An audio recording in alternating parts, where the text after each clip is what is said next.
This video contains news and analysis related to a recent terror attack in Kashmir. The content may include sensitive visuals and discussions that could be distressing to some viewers. Viewer discretion is advised. We strongly condemn all forms of violence and terrorism. The purpose of the content is solely to inform and create awareness based on verified reports. Operation সিঁদুর ভারতের প্রত্যাঘাতে থরহরিকম্প পাকিস্তান কিছু বুঝে ওঠার আগেই তছনছ করে দেওয়া হয়েছে জঙ্গি ঘাঁটি হিসেব কষে নেওয়া হয়েছে পহেলগাঁও জঙ্গি হামলার বদলা রাতভর নজর রেখেছেন প্রধানমন্ত্রী নরেন্দ্র মোদি রাতভর কি ঘটল রাত একটা খবর আসতে শুরু করে ভারত প্রত্যাঘাত করেছে শুরু হয়েছে ভারতের সামরিক অভিযান এরপরেই পাকিস্তানের মুজাফফরাবাদে বিদ্যুৎ বন্ধ হতে শুরু করে ব্ল্যাকআউট হয়ে যায় বিস্তীর্ণ অংশ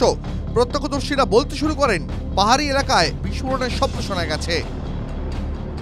ঠিক এরপরেই মুখ খোলে পাক সেনা তারা জানায় ভারতের এই আঘাতের বদলা নেওয়া হবে রাত 1:30 ভারতের বদলার খবর আনুষ্ঠানিকভাবে সামনে আসে জানা যায় সামরিক অভিযানের নাম অপারেশন সিঁদুর 9 জঙ্গি ঘাঁটি নিকেশ করার খবর জানা যায়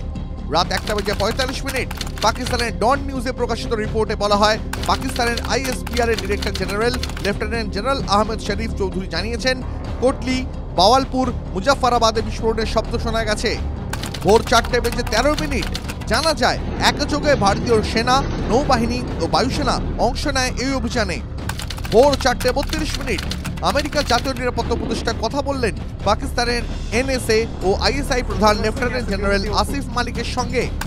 ভোর 4:35 পাকিস্তানে একের পর এক বিমান বাতিল হতে শুরু করে ভোর 5:04 পাক অধিকৃত কাশ্মীরের মোট 9টি জায়গায় নিশানা করে অভিযান চালিয়েছে ভারত ভোর 5:27 আমেরিকার স্বরাষ্ট্রমন্ত্রী মার্ক রুবিও জানান আমেরিকা গোটা পরিস্থিতির উপর নজর রাখছে ভোর 5:45 পাকিস্তানে যাওয়ার সব বিমান বাতিল করে দেয় কাতার এয়ারওয়েজ ভোর 6টা ফের একবার সীমান্তে গুলির শব্দ সংঘর্ষ বিরতি চুক্তি লঙ্ঘন করে আবারও গুলি চালালো পাকিস্তান ভোর 6:08 রাতভর অভিযান শেষ করে অপারেশন সিঁদুরে অংশ নেওয়া ভারতের সব পাইলটরা নিরাপদে দেশে ফিরে আসেন ভোর 6:14 নিজেদের আকাশসীমা সম্পূর্ণ বন্ধ করে দিল পাকিস্তান টিভি9 বাংলা ডিজিটাল।